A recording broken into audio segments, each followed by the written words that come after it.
Well, they're thinking about taking balance sheet dollars and converting it into earnings per share. This has been their playbook for the last 7-8 years. But, that's not what I think investors want. If you go, just to put things in context, if you go back about a year ago, Broadcom tried to buy Toshiba's memory business, foreign business, very cyclical.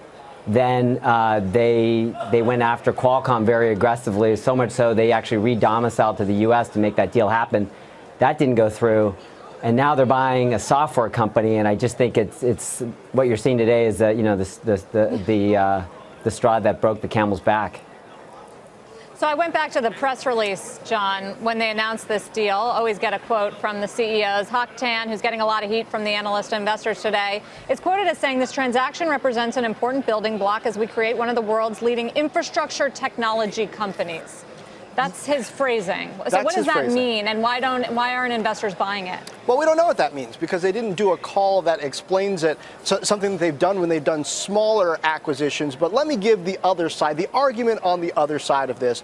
And I was looking through, a lot of analysts don't like this deal. Some hate it, some are just sort of neutral on it. Piper Jaffray, at least, is positive on it. And their angle on this is, well, the customer bases, the core customer bases of a Broadcom and a CA are actually similar when you're looking at the level of enterprise, the mission critical nature of the way that they're using a Broadcom product to do data transport and the importance of mainframe software to these customers, and the way that CA is trying to migrate those customers to the cloud. So argument being, if you're selling to the same customers, this is a share of wallet play. They'll be able to save in the sales force as they try to deliver the technology. That should bring up the margins over on the CA side of it. So maybe it's that, but maybe it is just a pure cash flow play, and this is going to help them do their next acquisitions, and they end up selling off parts of CA. We'll have to see. We don't have a good explanation yet.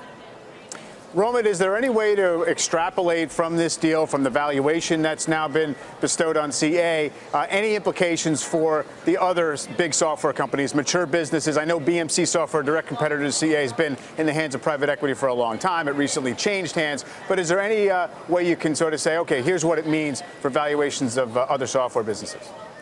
It's hard for me to. I'm not a software analyst. I'd say this deal's like about 10% accretive, which is okay. The big thing, though, is that, investors want management teams to do what they say. And ever since the bid for Qualcomm failed, this management team has gone around and told investors that they were committed to growing their fantastic businesses that they have within Broadcom organically, enhancing capital return. They announced a $12 billion buyback a month ago, and doing tuck-in acquisitions. And this announcement yesterday runs completely counter to that narrative. And that, to me, irrespective of the asset that they're buying, that's the biggest issue that people have. John mentioned that they're not hosting a conference call, which is very unusual. Their head of investor relations, from what I understand, is no longer with the company. So there's just a lot of question marks about this company and how they're sort of messaging to the street and to their largest shareholders, and how they've handled this transaction.